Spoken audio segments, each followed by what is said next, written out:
اسلام میں فقیروں سے کس طرح کا سلوک کرنے کا حکم دیا ہے؟ انفاق میں کس پوائنٹ کی طرف توجہ دلائی گئی ہے؟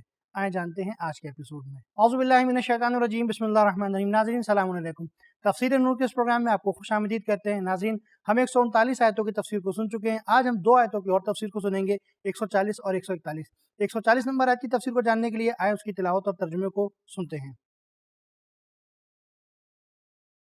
كتاب أنزلناه إليك مبارك ليدبروا آياته وليتذكر أولو الألباب بسم الله الرحمن الرحيم قد خسر الذين قتلوا أولادهم سفها بغير علم وحرموا ما رزقهم الله افتراء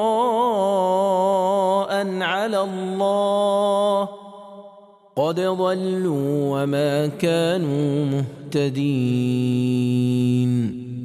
یقیناً جنہوں نے اپنی اولاد کو حماقت و نادانی کی بنا پر قتل کر دیا، انہوں نے نقصان اٹھایا ہے، اور جو کچھ خدا نے انہیں رزق دے رکھا تھا اسے اپنے اوپر حرام قرار دے دیا، اور خدا پر انہوں نے تہمت لگائی ہے، وہ گمراہ ہو گئے ہیں اور وہ ہرگز ہدایت نہیں پائیں گے۔ یہ تو تھی آیت نمبر 140 کی تلاوت اور ترجمہ۔ آپ دیکھتے ہیں کہ اس کے اندر نکات کون کون سے پائے جاتے ہیں۔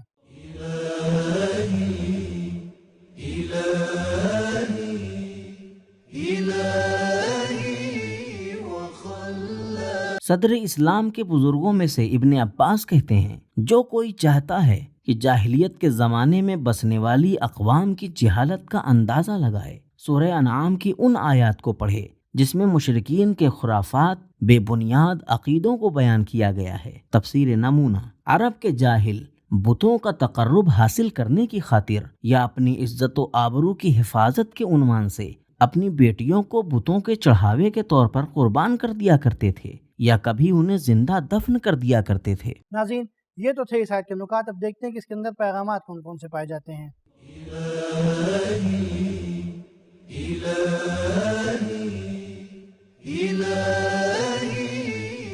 نمبر 1، جہالت اور نادانی بڑے نقصان کا سبب بن جاتی ہے، جیسے اولاد کو کھو دینا، محبت اور نرمی کا ختم ہو جانا، حلال نعمتوں کو گوا دینا، جہنم اور عذاب الہی تک پہنچ جانا۔ نمبر 2، حقیقی نقصان یہ ہے کہ انسان باطل راستے پر قربان ہو جائے، خواہ بتوں کی قربانی ہو جانا ہو یا بیہودہ خیالات اور بیجا غیرت پر قربان ہو جانا۔ نمبر 3، حلال چیزوں کو بلا وجہ حرام قرار دینا پروردگار عالم پر تہمت باندھنے کے جیسا ہے۔ نمبر 4، کسی کام کو انجام دینے کے لیے یا کسی چیز کو حرام قرار دینے کے لیے شرعی یا عقلی دلیل کی ضرورت ہوتی ہے۔ نمبر 5، خرافات کے ساتھ انتہائی سخت رویہ اپنانا چاہیے اور بھرپور مقابلہ کرنا چاہیے۔ ماشاءاللہ، خدا کا لاکھ لاکھ شکر ہے کہ ہماری 140 آیتوں کی تفسیر یہاں پر مکمل ہو چکی ہے۔ اب آیت نمبر 141 کی تفسیر کو جاننے کے لیے آئیں اس کی تلاوت اور ترجمے کو سنتے ہیں۔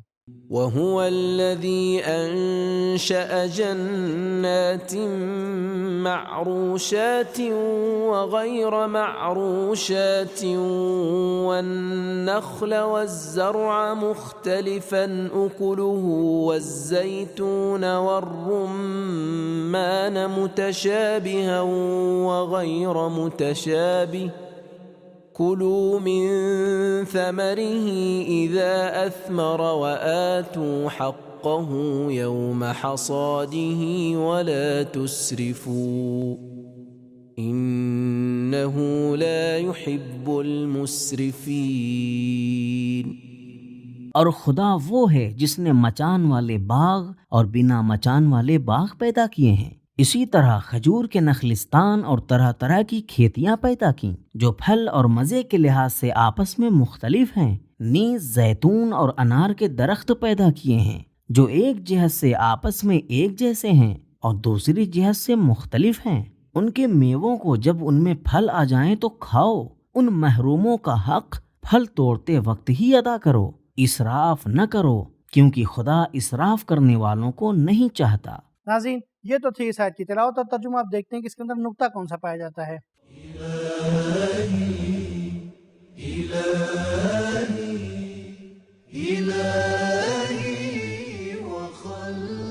جنات ایسے باغ کو کہا جاتا ہے جس میں زیادہ درخت ہوں، ایسی زمین کو کہا جاتا ہے جو کھیتی سے لہلہا رہی ہو۔ معروش ایسے درخت کو کہا جاتا ہے جس کے لیے چھت اور سہارے کی ضرورت ہوتی ہے، جیسے مچان۔ اکل کے معنی کھائی ہوئی چیز اور کھانے کی چیز کو بھی کہتے ہیں۔ اسی سورہ کی آیت 99 میں ہم نے پڑھا، جب درخت پر پھل لگے تو اس کی طرف دیکھو۔ اس آیت میں ہم پڑھتے ہیں جب درخت پر پھل لگ جائیں تو اسے کھا لیں۔ نتیجہ یہ ہے کہ کچھ بھی کھانا ہو تو غور و فکر اور توجہ کے ساتھ ہونا چاہیے، غافل اور لاپرواہ نہیں رہنا چاہیے۔ امام محمد باقر علیہ السلام نے اس آیت کی تلاوت کرنے کے بعد فرمایا، ایک شخص تھا جو اپنی زراعت کا تمام محصول صدقے میں دے دیا کرتا تھا، خود اور اس کے اہل و عیال خالی ہاتھ ہو جایا کرتے تھے۔ اللہ تعالیٰ نے اس عمل کو اسراف قرار دیا۔ تفسیر نور الثقلین۔ اس آیت میں خدا شناسی کا سبق دیا گیا ہے، اس کے ساتھ ساتھ غذائی اشیاء کے استعمال کی اجازت ہے اور معاشرے کے محروم نادار لوگوں کی دیکھ بھال کی طرف توجہ دلائی گئی ہے۔ انفاق کرنے اور میانہ روی اختیار کرنے پر تاکید موجود ہے۔ نیز چیزوں کے استعمال اور انفاق کرنے میں اسراف نہ کرنے کا حکم دیا گیا ہے۔ ہم ایک دوسری جگہ بھی پڑھتے ہیں، والذین اذا انفقوا لم یسرفوا ولم یقتروا وکان بین ذلک قواما۔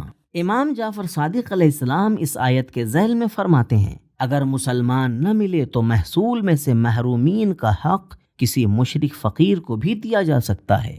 بہار جلد نمبر 93 صفحہ نمبر 96۔ ایک اور روایت میں ہے کہ آپ علیہ السلام نے فرمایا، محصول کے وقت یہ حق ادا کرنا زکوٰۃ کے علاوہ ہے۔ برہان جلد نمبر 1 صفحہ نمبر 557۔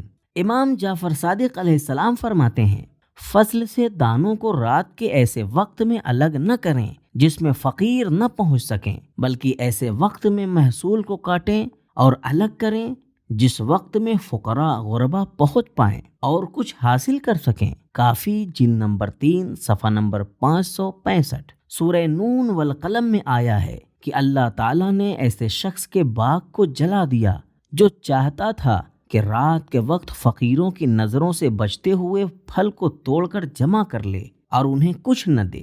ناظرین، نکات کے بعد پروردگار عالم نے بندگان خاص کے لیے کچھ پیغامات رکھے ہیں، دیکھتے ہیں وہ کون کون سے ہیں۔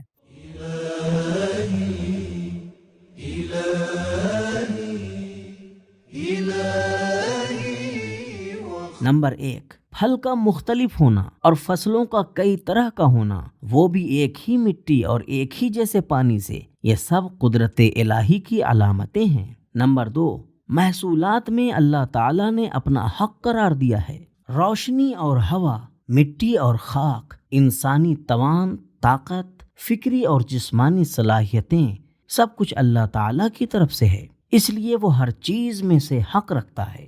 نمبر 3، انفاق کرنے میں بھی ہمیں میانہ روی اختیار کرنی چاہیے۔ نمبر 4، اسلام اعتدال کا دین ہے، بلا وجہ کی پابندیوں کو بھی منع کرتا ہے۔ گزشتہ آیت میں میانہ روی کے بغیر چیزوں کو استعمال کرنے سے منع کیا گیا ہے۔